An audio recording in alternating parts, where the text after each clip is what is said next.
Итак, уважаемые зрители, не ожидал я, что окажусь в городе Рыбинске.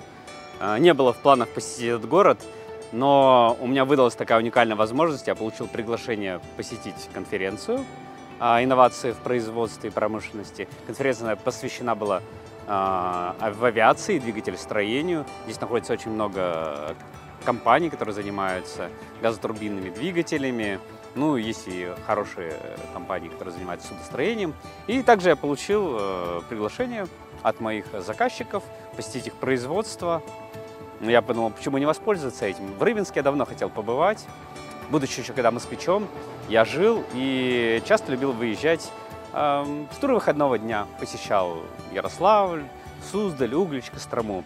До Рыбинска не доезжал, очень была тогда тяжеленькая логистика, и мне не хватало выходных или было лень просто доехать до этого города.